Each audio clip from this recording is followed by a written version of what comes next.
Mga katinagalog ko, ikukwento ko sa inyo ang tunay na naging sanhi ng maagang pagkawala ng mga sikat na bituin sa ating listahan. Ito ay aking pinamagatan na ang bituing nawalan ng ningning.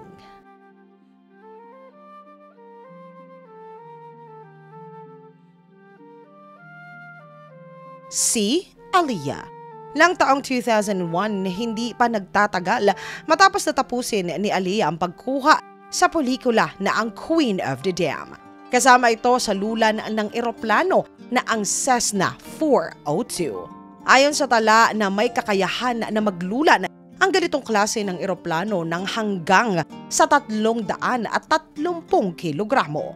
Ngunit tila ba sinagad ng piloto ang kanyang karga, sobra pa ng isa ang pasahero niya. Kaya naman umabot lang sa 200 talampakan ang taas ng eroplano na sinasakyan nila.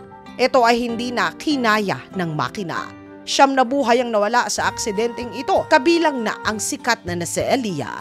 Ayon sa investigasyon na ang piloto ng eroplano ay nasa ilalim ng impluwensya ng hindi legal na gamot at ito rin ay may mataas na level ng nakalalasing na inumin sa kanyang dugo. Nawala ng ningning si Aaliyah sa edad nito na 22 taong gulang lamang. Si Whitney Houston. Nagulantang ang mundo sa balitang kumalat ng ika-11 ng Pebrero ng taong 2012. Natagpo ang walang buhay sa banyo ang isa sa pinakamagaling na mga awit ng ating henerasyon. Walang iba kung hindi si Whitney Houston.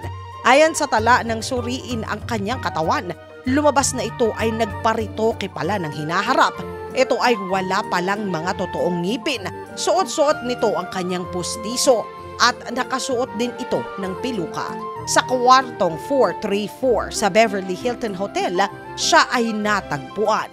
Hindi sinasadya na siya ay nalunod. Dagdag na mga doktor na mayroon itong sakit sa puso na sanhi ng paggamit ng hindi legal na gamot. Sa ngayon, inalis na lang nasabing hotel ang kwarto kung saan ang sikat na bituin ay natagpuan. Nawala ang ningning ni Whitney Houston sa edad nito na 48 taong gulang.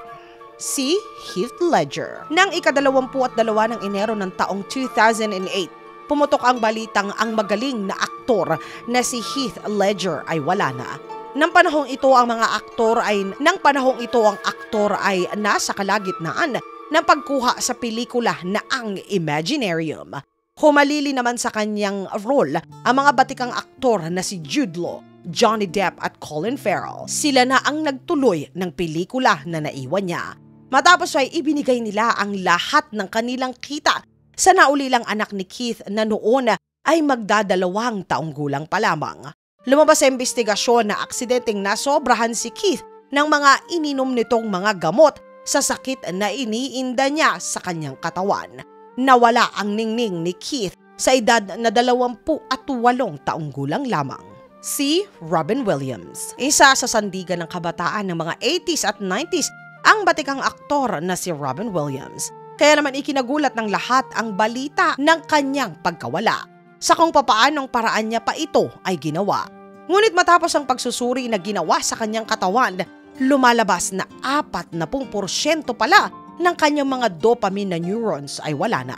Ang dopamine po mga katinagalog at ang mga dopamine neuro ay responsable sa utak natin sa paglalabas ng kemikal sa ating katawan na nagsasabi na tayo ay nasasarapan, sumasaya at talagang nakukontento na. Ito rin ang nagbibigay sa atin ng motibasyon. Ibig sabihin mga katinagalog ko, halos wala na pong pakiramdam ng kasiyahan na nararamdaman itong si Robin Williams ng matagal na panahon. Kasama sa natuklasan ay ang buong utak nito ay apektado na ng sakit na ang Lewy body. Ang pasyenteng may ganitong kalagayan na ay nagiging aborito, nawawala ang kakayahan na mag-isip ng tama. Naubos ang ningning ng bituin ng batikang aktor na si Robin Williams sa edad nito na 63 taong gulang. Si Michael Jackson.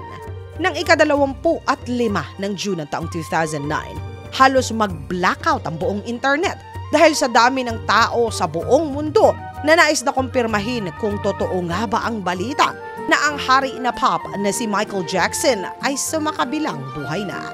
Ayon sa mga sumuri sa kanyang katawan na ang sanhi ng kanyang wala sa oras na pamamaalam ay dahil sa hindi sinasadya na nasobrahan ito ng gamot na ibinigay mismo ng kanyang pribado na doktor.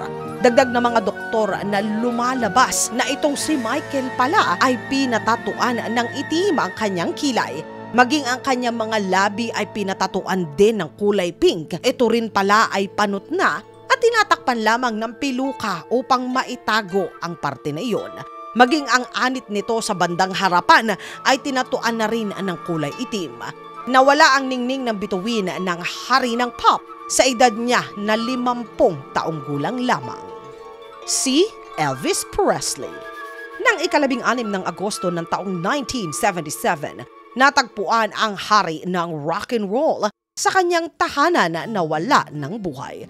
Ayon sa sumuri sa kanyang katawan na ito ay kasalukuyang nagbabawas nang ito ay atakihin sa puso. Kaya nga nang ito ay matagpuan, ito ay tila ba nakaupo pa sa kanyang trono.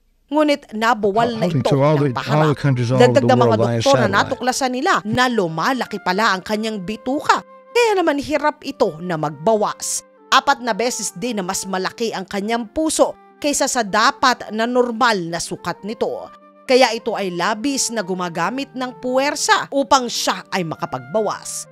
Lumabas din sa investigasyon na 7 buwan bago ito ay mawala, ay umabot po sa 9 na mga libong piraso ng mga gamot na tableta ang sa kanya ay naireseta. Hindi pa kasama dito ang mga gamot na kailangang ituturok sa kanya. Tuluyang nawala ang ningning ng bituin ni Elvis Presley sa edad lamang nito na 42 taong gulang. Si Amy Winehouse. Nang ika-23 ng July ng taong 2011, narinig ng buong mundo ang balita na ang sikat at magaling na mga awit na si Amy Winehouse ay wala na. Unang inakala na itong si Amy ay maagang nawala dahil sa hindi legal na gamot. Ngunit ito ay napatunayan na isang malaki na kamalian. Ayon sa mga sumuri sa kanyang katawan na ang tunay na sanhi ay ang pagkalaso ng dugo nito dahil sa labis na pag-inom ng nakalalasing na inumin. Sa pagsusuri lumabas na ang level ng alkohol sa dugo ni Amy Winehouse ay umabot sa 0.416. Samantalang mga katinagaalog ko ang dapat lamang ng level ng alkohol sa katawan ng isang tao na lasing na at hindi na nakakapagmaneho pa ay 0.8 lamang dapat. Napabilang si Amy sa tinatawag na ang 27 Club dahil ito ay ang kanyang edad nang tuluyang mawala ang ningning ng kanyang bituin. Mga katinagaalog ko, naniniwala po ba kayo na meron ngang 27 Club o yung mga taong sikat na nawala ng ningning ang bituin sa edad na 27? Isulat po ang inyong kasagutan sa comment section sa ilalim upang sama-sama naman po na ito ay ating basahin. Mga katinagalog ko, maraming salamat po sa pagsama nyo sa isa na namang segment natin sa araw na ito.